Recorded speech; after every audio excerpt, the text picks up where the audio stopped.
Why emerging economies need strategic crypto reserves. As countries like the US and El Salvador buy Bitcoin, yours should too. You've probably heard this at a dinner party. If only we had bought Bitcoin 10 years ago. Now imagine that conversation echoing in the corridors of a central bank, where the stakes are a nation missing one of the most asymmetric financial opportunities of the century. For emerging economies, countries like India, Brazil, Indonesia, South Africa, Nigeria, Thailand, or Vietnam, strategic exposure to cryptocurrencies is essential for future economic resilience. They collectively represent over 40% of the global population and approximately 25% of global GDP.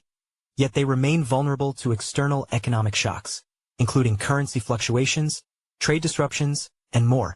Today, their sovereign reserves remain heavily reliant on traditional assets like gold and foreign exchange. But those aren't sufficient hedges in a rapidly digitizing world. Cryptocurrencies aren't an experiment anymore. While Bitcoin is the most widely adopted, making it the primary example in this discussion, the broader argument applies to cryptocurrencies as a whole. The Bitcoin network has been operational for over 99.98% of the time since its inception in 2009. Cryptocurrencies have survived wars, regulatory crackdowns, and multiple financial crises. Over the last decade, Bitcoin has appreciated nearly 200x, far outpacing tech giants like Nvidia or Apple. The crypto space, no denying, has faced scams, rug pulls, and bad actors. This is common in virtually any financial system, think early stock markets or banking. That's why smart regulation is critical. Countries like Singapore, Japan, and Switzerland have already struck a balance between consumer protection and innovation, offering models for others. But these risks don't negate crypto's core appeal. They demand careful governance. Diversification is key. Ask any central banker, fund manager, or financial advisor.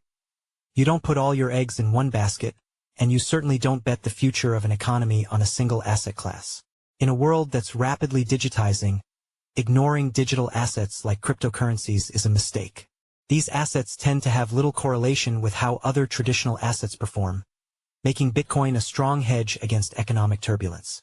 We're seeing entire publicly listed companies built around Bitcoin as a core asset.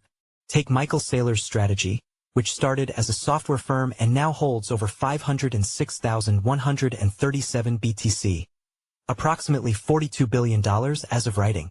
Countries like El Salvador have adopted Bitcoin as legal tender. Vietnam, India, and Thailand rank among the top 10 countries globally for cryptocurrency adoption already. AEs must follow this shift or fall behind. Bitcoin isn't the new digital gold, it serves a very different role. In many cultures, more so in mine, we Indians love our gold. We hoard it, gift it, and trust it as a store of value. Central banks across the world have been buying gold at a record pace in recent years. But gold wasn't always the safe bet we think it is today. Back in the 1980s, its price crashed by 60% before bouncing back. Bitcoin brings new utility.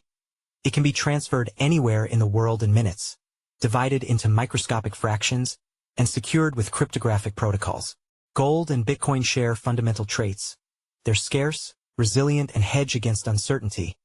But gold preserves value traditionally, while Bitcoin expands possibilities digitally. They don't replace each other. They work together.